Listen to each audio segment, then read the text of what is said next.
Petition supreme court में फिर दायर। प्रधानमंत्री, मुख्यमंत्री, सांसद, विधायक, पार्षद, सरपंच सभी के पेंशन हो बंद।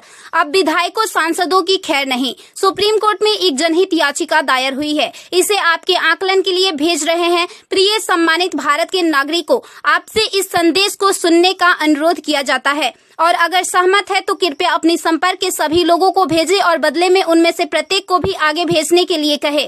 3 दिनों में पूरे भारत में यह संदेश होना चाहिए। भारत में हर नागरिक को आवाज उठानी चाहिए।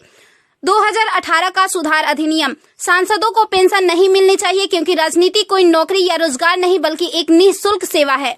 राजनीति लोक प्रतिनिधित्व अधिनियम के तहत एक चुनाव है। इसकी पुनर्निर्माण कर कोई सेवानिवृत्ति नहीं है, लेकिन उन्हें फिर से उसी स्थिति में फिर से चुना जा सकता है। वर्तमान में उन्हें पेंशन मिलती है सेवा के 5 साल होने पर। इसमें एक और बड़ी गड़बड़ी यह है कि अगर कोई व्यक्ति पहले पार्षद रहा हो, फिर विधायक बन जाए और फिर सांसद बन जाए तो उसे एक नहीं बल्कि 3-3 पेंशनें मिलती है। यह देश के नागरिकों के साथ बहुत बड़ा विश्वासघात है जो तुरंत बंद होना चाहिए। केंद्रीय वेतन आयोग के साथ संसद सदस्यों, सांसदों का वेतन भत्ता संशोधित किया जाना चाहिए और इनको इनकम टैक्स के दायरे में लाया जाए। वर्तमान में वे स्वयं के लिए मतदान करके मनमाने ढंग से अपने वेतन व भत्ते बढ़ा देते हैं और फिर उस समय सभी दलों के सुर एक हो जाते हैं। इसके उल्टा जो व्यक्ति अपने जीवन काल में 30 या 40 वर्षों तक शासकीय सेवा कर सेवानिवृत्त होता है, उसकी पेंशन बंद कर दिया जाता है। सांसदों को अपनी वर्तमान स्वास्थ्य देखभाल प्रणाली त्यागनी चाहिए और भारतीय जन स्वास्थ्य के समान स्वास्थ्य देखभाल प्रणाली में भाग लेना चाहिए। इलाज विदेश में नहीं, भारत में होना चाहिए। इनका अगर विदेश में करवाना है तो अपने खर्च से करवाए, अन्यथा मर जाए।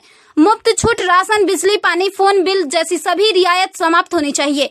वे न केवल ऐसी बहुत सी रियायतें प्राप्त करते हैं बल्कि वे नियमित रूप से इसे बढ़ाते भी रहे हैं। अपराधी नेताओं को चुनाव लड़ने से रोका जाए। संदिग्ध व्यक्तियों के साथ दंडित रिकॉर्ड, आपराधिक आरोप और दृढ़ संकल्प अतीत या वर्तमान को सांसद से प्रतिबंधित किया जाना चाहिए। कार्यालय में राजनेताओं के कारण होने वाली वित्तीय हानि उनके परिवारों, नामांकित व्यक्तियों, संपत्तियों से वसूल की जानी चाहिए। सांसदों को भी सामान्य भारतीय लोगों पर लागू सभी कानूनों का समान रूप से पालन करना चाहिए। नागरिकों द्वारा एलपीजी गैस सब्सिडी का कोई समर्पण नहीं जब तक सांसदों और विधायकों को उपलब्ध सब्सिडी, संसद कैंटीन में सब्सिडी वाले भोजन सहित अन्य रियायतें वापस नहीं ले ली जाती। संसद में सेवा करना एक सम्मान है, लूटपाट के लिए एक आकर्षक करियर नहीं। फ्री रेल और हवाई जहाज की यात्रा सुविधा बंद हो। आम आदमी क्यों उठाए इनकी मौज मस्ती का खर्च? यदि प्रत्येक व्यक्ति कम से कम 20 लोगों से संपर्क करता है तो पूरे भारत में अधिकांश लोगों तक यह संदेश प्राप्त करने में केवल 3 दिन लगेंगे। क्या आपको नहीं लगता कि यह मुद्दा उठाने का सही समय है? यदि आप उपयुक्त से सहमत है तो इसे फॉरवर्ड करें, यदि नहीं तो बस हटाए। आप